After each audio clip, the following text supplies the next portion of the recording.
कैसे आप सभी लोग, एक बार फिर से स्वागत है आपका हमारे YouTube channel study with Yogesh में। इकोनॉमी सर्वे की जो कल क्लासेस देखी थी हमने, जो इससे पहले चल रही, उसी को आगे बढ़ाया जा रहा है, क्योंकि कल के जो मैंने कल वीडियो अपलोड की थी उसमें आपने कमेंट सेक्शन पढ़ना, उसमें कई बच्चे ये कह रहे थे कि सर पहले इकोनॉमी सर्वे कंप्लीट करा दीजिए तो एक मतलब साइड हो जाएगा। और मैं आपको बता रहा हूँ लगभग 30 से 35% क्वेश्चन इन्हीं इकोनॉमी सर्वे से बनते हैं। अब इकोनॉमी सर्वे का कई छात्र ये सोचते हैं कि सिर्फ बजट के आंकड़े पूछ देगा तो वही इकोनॉमी सर्वे में बच्चों प्राथमिक, द्वितीयक और तृतीयक क्षेत्र में जितने भी सेक्शन आते हैं उनमें क्या चल रहा है, कौन सी योजनाएं चल रही है, सरकार ने क्या क्या किया है, वो सभी इकोनॉमी सर्वे के अंदर कवर किया जाता है। तो इसीलिए एक बार इकोनॉमी सर्वे वाला पोर्शन कवर कर लेते हैं, उसके बाद हम लोग क्या करेंगे, आपका क्रैश कोर्स वाला पोर्शन कवर करेंगे, ठीक है। तो क्योंकि ये क्वेश्चन तो आने ही है पेपर में, पुलिस कांस्टेबल का भी एग्जाम है, आगे आने वाले टाइम पे पीसीएस का एग्जाम है, तो तमाम प्रकार के एग्जाम आपके हैं, तो एक बार ये चीज हम लोग कवर कर लेते हैं। देखिए राज्य में बच्चों आपको ये पता होगा कि नेशनल पार्क कितने हैं, यानी राष्ट्रीय उद्यान कितने हैं, आपको पता होगा 6 हैं, ठीक है। इनके नाम पता है या नहीं है पता नहीं, अब आपको होंगे मुझे लगता है, ठीक है। यानी हमारे राज्य में कितने नेशनल पार्क हैं अगर पूछता है तो 6 नेशनल पार्क है, ध्यान रखना। इसके अलावा हमारे राज्य में जो नेक्स्ट आता है बच्चों वन्य जीव विहार, उनकी संख्या कितनी है, 7 है, ठीक है। वन्य जीव विहार, वन्य छोटी सी क्लास होगी, ठीक है, आज थोड़ा सा टाइम की इश्यू की वजह से। वन्यजीव विहार 7 और संरक्षित आरक्षित क्षेत्र हैं, यानी जैसे आसन हो गया और ये जो 2-3 हैं, ये अपने आप में झिलमिल वगैरह है, ये सब कितने हैं, 4 है। तो संरक्षण आरक्षित क्षेत्र लिखो, संरक्षित आरक्षित क्षेत्र, आरक्षित क्षेत्र, ठीक है, आरक्षित क्षेत्र, ये कितने, 4। अब जो मैंने ये लिखे हैं बच्चों, मुझे लगता है कि जैसे इस वीडियो को सुनने वाले या जो भी देख रहे हैं 99% छात्रों को ये चीजें पता होंगी कि 4-6 कौन से हैं, वन्यजीव विहार 7 कौन से, संरक्षण आरक्षित क्षेत्र 4 कौन से, नेशनल पार्क कौन कौन से हैं, जैसे अपने आप में कॉर्बेट है, राजा जी नेशनल पार्क है, इसके अलावा अपने आप में नंदा देवी राष्ट्रीय पार्क है, फूलों की घाटी है, ये सब चीजें आपको एग्जैक्टली पता होंगी, गंगोत्री है। तो इसी प्रकार से जो वन्यजीव विहार है अपने आप में बच्चों वो कौन से हैं, जैसे सोना नदी वन्यजीव विहार हो गया, या अपने आप में जो नंदौर भी है ना, नंदौर वन्यजीव विहार, इसके अलावा जो केदारनाथ वन्यजीव विहार है, गोविंद राष्ट्रीय उद्यान, गोविंद तो राष्ट्रीय उद्यान में भी है ना, एक केदारनाथ वन्यजीव विहार, तो ये जो है ये आप सभी को पता होने चाहिए कि राष्ट्रीय उद्यान कौन से हैं, वन्यजीव विहार कौन से, संरक्षण आरक्षित क्षेत्र कौन से हैं। यहीं पे आपको होमवर्क दे रहा हूं, ठीक है। आपको क्या करना है, आज जैसे ही आप इसका मैप खोलोगे, उत्तराखंड का मैप खोलोगे, इनका एक सीरीज देख लेना बच्चों, इन सभी का ये कहां पे है, इनकी डायरेक्शन चेक कर लेना। आप उत्तर से दक्षिण भी देख लेना, यानी सबसे जैसे ये है 4 डायरेक्शन होती है, सबसे नॉर्थ में कौन सा है, सबसे साउथ में कौन सा है, या ऐसे देखना सबसे वेस्ट में कौन सा है, सबसे ईस्ट में कौन सा है। कहने का मतलब उत्तराखंड के मैप में ये चीजें जो जहां पे है उसको हाईलाइट करके एक बार क्रॉस चेक नहीं मतलब हाईलाइट करके चेक कर लेना, ताकि आपका विजुअल जो अपने आप में एक एक्सपीरियंस हो इसको देखने का, वो आपके एग्जाम में काम आए। कि कई बार ये क्वेश्चन पूछा जाता है इनमें से कौन सा राष्ट्रीय उद्यान सबसे पूर्व में होगा, इनमें से कौन सा जो अपने आप में वन्य जीव विहार है सबसे पश्चिम में होगा, इस तरीके से कई बार क्वेश्चन पूछे गए हैं। तो ये आपको क्या करना है, आज नोट करना है मैप में, ठीक है। इसके अलावा देखना है बच्चों वन क्षेत्र के प्रतिशत के आधार पर जो जिले हैं, यानी हमारा अभी 2023 का ये, क्योंकि आज ये फॉरेस्ट रिपोर्ट वाला पोर्शन, मतलब ये फॉरेस्ट वाला सेक्शन है इकोनॉमी सर्वे में, 2023 की जो वन रिपोर्ट थी, ठीक है, उसमें राज्य के ऐसे जनपद जिनमें प्रतिशत के आधार पर फॉरेस्ट किस में ज्यादा है, लिखो 2% के आधार पर वन क्षेत्र, ठीक है। यानी इसका क्या मतलब है कि उत्तराखंड में उसकी टोटल भौगोलिक क्षेत्रफल के आधार पर कितने प्रतिशत भाग पे वन है। इसमें जो टॉप जिले हैं बच्चों, सबसे ऊपर आ गया चंपावत, फिर नैनीताल, पौड़ी और टिहरी। पहले चंपावत नहीं हुआ करता था, ये बहुत इंपॉर्टेंट क्वेश्चन आपका बन जाता है, ठीक है। चंपावत पहले पे आता है, दूसरे पे आता है बच्चों नैनीताल, तीसरे पे कौन सा आता है अपने आप में पौड़ी, और चौथे में आता है टिहरी, ठीक है। यानी जो चंपावत है उसके पास टोटल जितना उसका क्षेत्रफल है उसके लगभग 69% पोर्शन पे बच्चों क्या है अपने आप में फॉरेस्ट है। ऐसे ही नैनीताल में लगभग 67% भाग पे क्या है, फॉरेस्ट है, लगभग बता रहा हूँ, ठीक है। ये लगभग है 67% भाग पे फॉरेस्ट है। इसके पास लगभग 64% भाग पे फॉरेस्ट है, जबकि टिहरी के पास लगभग 63% भाग पे क्या है बच्चों, 61% भाग पे क्या है, फॉरेस्ट है, ठीक है। तो ये क्वेश्चन कई बार पूछेगा आने वाले 2-3 साल के अंदर कि उत्तराखंड में, क्योंकि हर 2 साल में रिपोर्ट आती है, 2023 की है, तो अब 2023 के बाद 25 में आंकड़े आए हैं, तो सोचो अब 25 की आएगी तो 27 में आंकड़े आएंगे। तो कहीं ना कहीं आपको ये पता होना चाहिए कि उत्तराखंड में चंपावत जनपद ऐसा है जिसमें उसकी टोटल भौगोलिक क्षेत्रफल के आधार पर सर्वाधिक फॉरेस्ट है, ठीक है। फिर नैनीताल, फिर पौड़ी, फिर टिहरी। अगर भौगोलिक क्षेत्रफल के आधार पर न पूछ के टोटल नॉर्मल पूछे कि सर्वाधिक वन क्षेत्र किसमें, अगर प्रतिशत के आधार पर पूछेगा, ये पॉइंट नोट करना, ये हो जाएगा। और नॉर्मल पूछता है तो कौन सा होगा वो देखना। लिखो राज्य में सर्वाधिक वन क्षेत्र वाले जिले, अब मैंने प्रतिशत हटा दिया है, ठीक है। सर्वाधिक वन क्षेत्र वाले जिले, सर्वाधिक वन क्षेत्र वाले जिले, ठीक है, जनपद। तो सर्वाधिक वन क्षेत्र है बच्चों अपने आप का कहां, पौड़ी में। ये प्रतिशत ना हो गए, ये टोटल एरिया उसका, कितने एरिया पे, जैसे ये कैसा होता है, ये कैसे निकालते हैं, उसका कुल कितना एरिया, सपोज उसका 100 टोटल एरिया है, उसके 69% पे फॉरेस्ट है। लेकिन ये कैसे निकालते हैं, ये टोटल ही उसके पास कितनी जगह पे क्या है, फॉरेस्ट है, ठीक है। तो सर्वाधिक फॉरेस्ट है बच्चों पौड़ी जनपद में, इसको आप लोग ध्यान रखना। इसके बाद अपने आप में कौन सा आता है, उत्तरकाशी, नैनीताल और चमोली, ठीक है। उत्तरकाशी, नैनीताल और चमोली, इसके बाद आप लोग क्या करेंगे, लिखेंगे, ठीक है। लिखो पौड़ी के बाद क्या लिखोगे, उत्तरकाशी, नैनीताल और चमोली। ये ध्यान रखना है, आने वाले कुछ साल में लगातार क्वेश्चन आएगा इससे। तो यहाँ पौड़ी है, टोटल जो एरिया है जिसका फॉरेस्ट, और परसेंटेज में सबसे ज्यादा कौन सा है, चंपावत है। ये प्रश्न पूछेगा, ध्यान रखना है इसको, ठीक है। इसके बाद नॉर्मल आपको पता ही है बच्चों, उत्तराखंड में वनाच्छादित क्षेत्र कितना है, 45.44%, ठीक है। उत्तराखंड में वनाच्छादित क्षेत्र लिखो, वनाच्छादित क्षेत्र। तो वनाच्छादित क्षेत्र कितना है, यानी फॉरेस्ट का जो टोटल क्षेत्र है बच्चों वो है 45.44%, 45.44%, ठीक है। यानी 45.44% पोर्शन यहाँ क्या है, वनाच्छादित क्षेत्र है टोटल मिला के हमारे पास। इसमें भी जो वनाच्छादित क्षेत्र का जो टोटल बच्चों अपने आप में एरिया है वह 24,303 स्क्वायर किलोमीटर, ठीक है। लिखो यानी वन की कितना हो गया टोटल, 24,303.83 स्क्वायर किलोमीटर, ये हमारे पास टोटल फॉरेस्ट है। यानी हमारा टोटल क्षेत्रफल कितना है आपको पता है हमारे राज्य का, 53,483 वर्ग किलोमीटर। उस 53,483 वर्ग किलोमीटर में से इतना 24,303.83 स्क्वायर किलोमीटर हमारे पास क्या है बच्चों, फॉरेस्ट है। जो कि प्रतिशत में निकालोगे तो आपका ये आएगा। ये तीनों तरीके से क्वेश्चन पूछ सकते हैं। सबसे ज्यादा प्रतिशत वाले जिले कौन से हैं फॉरेस्ट में, नॉर्मल सबसे ज्यादा क्षेत्रफल वाले कौन से हैं, इसके अलावा उत्तराखंड का कितना % जो है फॉरेस्ट कवर है, और उत्तराखंड में जो टोटल बच्चों अपने आप में क्षेत्रफल है फॉरेस्ट के अंदर कितना है। ये 4 के 4 टाइप के क्वेश्चन पूछे जा सकते हैं आने वाले एग्जाम में, ठीक है।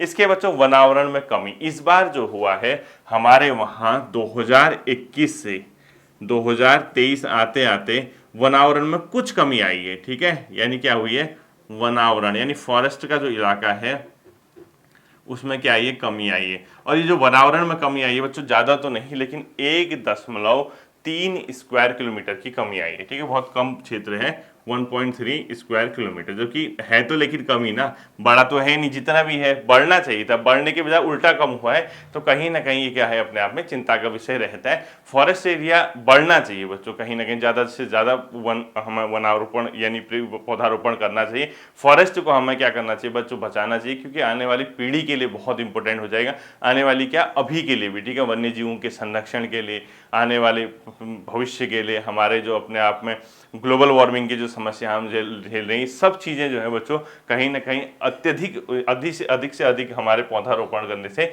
संभव हो पाएगा, ठीक है। और हम सभी लोगों को इनिशिएटिव लेना चाहिए, कहीं ना कहीं जहां भी मौका मिलता है एक आध पेड़ अपनी ओर से लगा देने चाहिए बच्चों, ठीक, क्योंकि आने वाले समय में बहुत दिक्कत होने वाली जो स्थिति अभी चल रही है।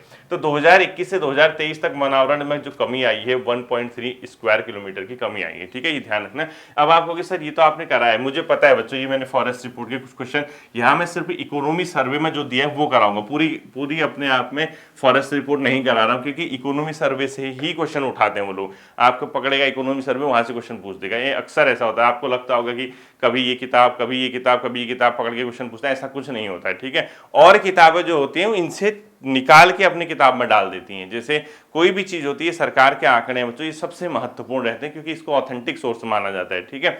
इसके बाद आपने लिखना है बच्चों, जो यहाँ पे आएगा उत्तराखंड में श्रेणी के आधार पर अगर आप फॉरेस्ट देखोगे तो मध्यम घने वन, खुले वन और अत्यंत घने वन, इस तरीके से है, ठीक है। लिखो उत्तराखंड में श्रेणी के अनुसार वन, उत्तराखंड में श्रेणी के अनुसार वन, श्रेणी के अनुसार वन जो है बच्चों सबसे ज्यादा जो है मध्यम घने वन है, मध्यम घने वन, ठीक है। मध्यम घने वन के बाद जो दूसरे नंबर पे आता है बच्चों वो कौन सा आता है, खुले वन आते हैं, ठीक है, ओपन फॉरेस्ट, खुले वन।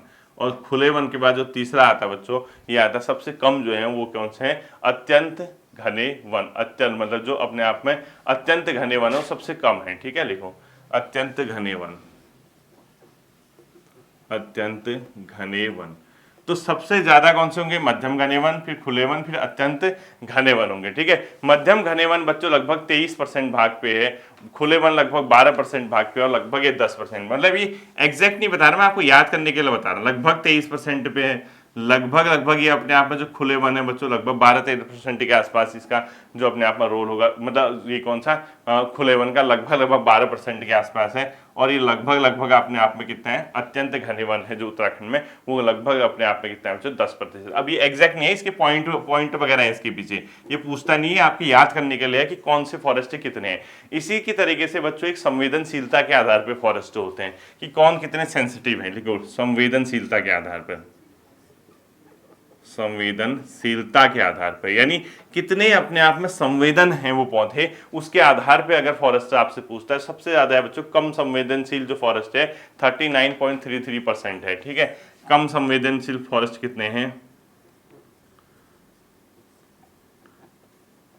यानी सबसे जो है सबसे ज्यादा है बच्चों जो कम संवेदनशील है, जिसको बहुत ज्यादा रिस्क नहीं है, वो 39% पोर्शन पे हमारे यहाँ कम संवेदनशील फॉरेस्ट आता है टोटल का, ठीक है। कम संवेदनशील के बाद सेकंड आता है तो अधिक संवेदनशील जो कि 27% भाग पे है, अधिक संवेदनशील, ठीक है, अधिक संवेदनशील जो कि 27% भाग पे अपने आप में है, ठीक है। इसके बाद जो आता है बच्चों वो कौन सा आता है, मध्यम संवेदनशील और उच्च संवेदनशील, ठीक है। लिखो मध्यम संवेदनशील,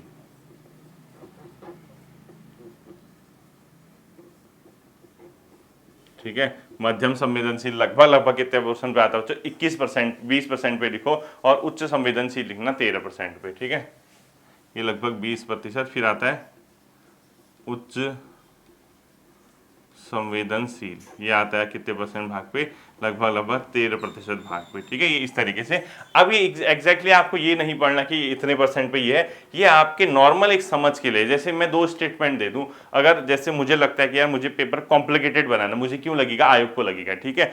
मतलब मैं हमेशा कहता हूँ कि अगर मेरा जैसा एग्जामिनर हो, और ये भी कह रहा हूँ कि मेरा जैसा नहीं होगा, मुझसे बेहतर होगा, लेकिन अगर नॉर्मल अगर आज मान लिया जाए कि मेरा जैसा ही है और मेरा मन है कि आज इनसे थोड़ा हटके क्वेश्चन पूछ दिया जाए, 2 स्टेटमेंट दे दूंगा। पहला स्टेटमेंट, उत्तराखंड में श्रेणी वर्ष 2023 की वन रिपोर्ट के आधार पर श्रेणी के अनुसार सबसे ज्यादा मध्यम घने वन का प्रतिशत है। अब आधे बच्चे वही टेंशन में, क्या मारूं, सही मारूं, आधों का तो सही हो जाएगा तुक्के से, आधों का गलत होगा वो भी तुक्के से, क्योंकि उनको दोनों को नहीं आता है। आधे ऐसे होंगे कि यार हाँ आज योगेश सर की क्लास पढ़ी थी हमने एक दिन, कहीं ना कहीं सर ने पढ़ाया था, वो खुश, उनको ये पता है कि 99.99% बच्चे इसको गलत करेंगे, मेरा 1 नंबर बन जाएगा। इसीलिए कहते हैं कि चीज़ों को बहुत समझ के और बारीकी से पढ़ना चाहिए। नॉर्मल स्टेटमेंट देता है क्योंकि ये क्वेश्चन आने के चांसेस बहुत कम है बच्चों, लेकिन आ गया ना तो सफलता के चांसेस उतने बढ़ जाते हैं। क्योंकि होता क्या है, जिस क्वेश्चन के आने की जितने संभावना होता है वो सबको पता होता है। मतलब आप ही मान के चलो एग्जाम निकालने का सीधा फॉर्मूला है, जिस क्वेश्चन के आने की संभावनाएं ज्यादा होंगी वो सबको पता होगा, जिसकी कम होंगी वो किसी को पता नहीं होगा, ठीक है, बहुत कम को पता होगा। उत्तराखंड में श्रेणी अनुसार 2023 की रिपोर्ट के अनुसार सर्वाधिक मध्यम घन वालों का प्रतिशत है। संवेदनशीलता के आधार पर उत्तराखंड में सबसे कम उच्च संवेदनशील फॉरेस्ट है या सबसे ज्यादा कम संवेदनशील फॉरेस्ट है। वहीं पे आत्मा परमात्मा के बाद चली जाएगी, किसकी, जिसने आज की क्लास नहीं देखी। इसीलिए बोलते हैं कि चीजों को समझ के पढ़ा करो, ठीक है। अगला लिखना बच्चों, जो कैंपा है बच्चों 2004, ये अपने आप में कैंपा फंड बना था एक 2004 में, भारत सरकार की ओर से भी होता है, ठीक है। अगला लिखो कैंपा फंड, कैंपा चर्चा में रहा था अभी आपने देखा होगा, कैंपा फंड ये है 2004 का, ठीक है। ये क्या करता है बच्चों, कैंपा बेसिकली हमारे राज्य में भी संचालित हो रहा है। ये कैंपा है बच्चों प्रतिपूरक वनीकरण निधि के प्रबंधन हेतु, जो फॉरेस्ट को हमने जितना नुकसान हुआ है उसकी प्रतिपूर्ति करने के लिए जो फंड होता है, ठीक है। तो लिखो कैंपा क्या काम करता है, कैंपा क्या है बच्चे, फॉरेस्ट डिपार्टमेंट का ही पार्ट है। तो कैंपा क्या करता है, इसके अंदर लिखो प्रतिपूरक वनीकरण निधि के प्रबंधन हेतु, प्रतिपूरक वनीकरण, प्रतिपूरक वनीकरण के प्रबंधन हेतु लिखो, या प्रतिपूरक वनीकरण निधि के प्रबंधन हेतु, ठीक है, निधि के प्रबंधन हेतु, निधि का मैनेजमेंट करते हैं, निधि के प्रबंधन हेतु कैंपा काम करता है। कहने का मतलब सरकार ने पैसा दिया, उसका कैसे मतलब मैनेजमेंट करना है, कैंपा कवर करेगा, ठीक है। इसके बाद अगला देखना बच्चों, प्रदेश में पहली बार वैज्ञानिक आधार पर गुलदार की गणना किस वर्ष की गई थी? 2022 में की गई थी, ये भी ध्यान रखना। देखो, प्रदेश में पहली बार वैज्ञानिक आधार पर गुलदार की गणना कब की गई थी? 2022 में। और एक चीज आपको पता है कि जो हमारे राज्य में है बच्चों, बाघों की गणना कब हुई? इससे पहले लिखो, बाघ गणना ये हुई थी 2022 में। मतलब टोटल नॉर्मली 4 साल में एक बार होती है। यूके कौन से पोजीशन पे है? 3rd पोजीशन पे, ठीक है। और गुलदार की गणना कब हुई? वैज्ञानिक आधार पर लिखो, गुलदार गणना किस आधार पर? वैज्ञानिक आधार पर। ये भी कब हुई थी? 2022 में हुई थी, ठीक है। वैज्ञानिक आधार पर गुलदार गणना 2022 में हुई थी, बाघ गणना भी 2022 में हुई थी, ठीक है। ये दोनों चीजें आपको पता होनी चाहिए, ये इंपॉर्टेंट क्वेश्चन है। और उत्तराखंड 3rd रैंक में बाघ गणना में। इसके अलावा एक चीज देखना बच्चों, प्रदेश में पहली बार वैज्ञानिक आधार पर गुलदार के अलावा एक स्नो लेपर्ड की गणना हुई थी 2024 के आधार 2023-24 में। उत्तराखंड में जो है बच्चों टोटल 124 स्नो लेपर्ड, ठीक है। लिखो, अगला लिखो, स्नो लेपर्ड, स्नो लेपर्ड, ठीक है। स्नो लेपर्ड जो है बच्चों उत्तराखंड 2nd पोजीशन पे है। उत्तराखंड कौन सा है? 2nd पोजीशन पे। और स्नो लेपर्ड की जो गणना हुई थी, स्नो लेपर्ड की अपने आप में गणना, इससे पहली रैंक में जो था, फर्स्ट कौन था? लद्दाख था। प्रथम कौन सा था इसमें? लद्दाख, ठीक है। प्रथम कौन सा था? लद्दाख। यानी उत्तराखंड में जो स्नो लेपर्ड है उसका जो बच्चों 2nd रैंक है उत्तराखंड की, प्रथम है लद्दाख। ये दोनों चीजें आपको पता होनी चाहिए। इसके अलावा गुलदार गणना के आधार पर 2022 वैज्ञानिक आधार पर हुई है। स्नो लेपर्ड में 2nd उत्तराखंड है, प्रथम लद्दाख। और जब इसकी गणना हुई थी लगभग 124 थे। अब तो चेंज हो गया होगा इसका डेटा, ये 124 उत्तराखंड में पाए गए और लद्दाख में 477 पाए गए, ठीक है, जब गणना हुई थी। ये नहीं देखना है हमें। स्नो लेपर्ड की गणना में उत्तराखंड कौन सा पोजीशन पे है? स्नो लेपर्ड में 2nd है, ठीक है। अगला लिखो, उत्तराखंड के कितने जनपद में वायु गुणवत्ता मापन केंद्र है? लिखो, उत्तराखंड के कितने जनपदों में वायु गुणवत्ता मापन केंद्र है? तो 4 जनपदों में बच्चों वायु गुणवत्ता मापन केंद्र। कौन कौन से जनपद हैं? दून लिख दिया, देहरादून, हरिद्वार, नैनीताल और यूएस नगर, ठीक है। इन 4 जनपदों में हमने क्या कर रखा है बच्चों? वायु गुणवत्ता मापन केंद्र बनाया है। और जो एयर क्वालिटी इंडेक्स से देखते हैं आप ना, इसी के तरीके से 4 जनपदों में ही हमारा ध्वनि प्रदूषण मापन केंद्र भी, ठीक है। लिखो, उत्तराखंड के कितने जनपदों में ध्वनि प्रदूषण मापन केंद्र है? तो 4 जनपद यही है, ठीक है। ध्वनि प्रदूषण केंद्र लिखो, उत्तराखंड के कितने जनपदों में ध्वनि प्रदूषण केंद्र है? ये भी 4 जनपद है, सेम है, ठीक है।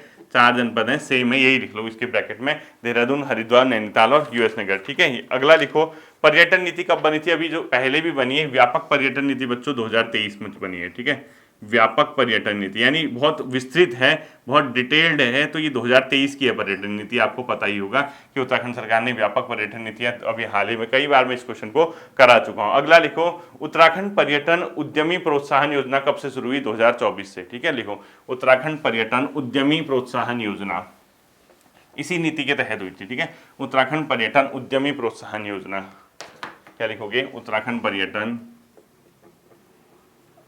उद्यमी प्रोत्साहन योजना,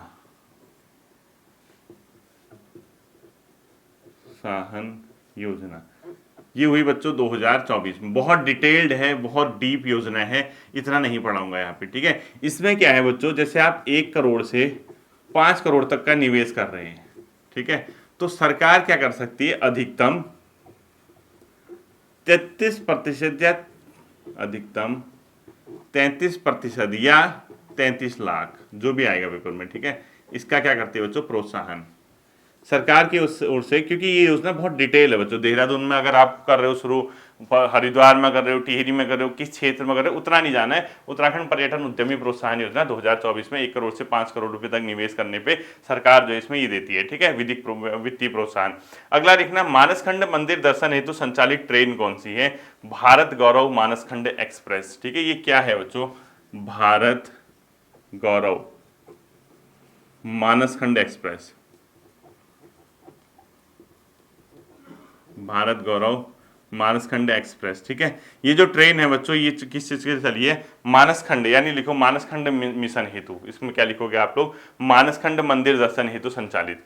मानसखंड मंदिर दर्शन हेतु संचालित, जैसे कुमाऊं के जो मंदिर है बच्चों, उनके दर्शन कराने के लिए। अब वहां नहीं जाएगी, लेकिन जहां जहां जिन जिन स्टेशन तक ट्रेन जा सकती है वहां जाएगी। ये अलग अलग शहरों से चलाई जा रही है, जैसे मुंबई, पुणे, बेंगलोर, चेन्नई, कुछ इस टाइप से कुछ प्रमुख शहर हैं, वो नहीं देखना है हमने, बस ये ध्यान रखना ये है। इसके अलावा कुछ और शहरों से सरकार के इसके चलाने की प्लानिंग है, ठीक है। ये छोटी सी क्लास थी बच्चों, क्योंकि आज थोड़ा सा समयाभाव के कारण बहुत लेंथी क्लास नहीं आज मैं करा पा रहा हूँ। मुझे लगता है कि आप इसने ये चीज़ें पढ़ी होंगी, नहीं भी पढ़ी होंगी तो एक दो बार इसको देखना, समझ आ जाएगा। फिर मिलते हैं अगले सेशन पे, अपना ध्यान रखिएगा। Thank you.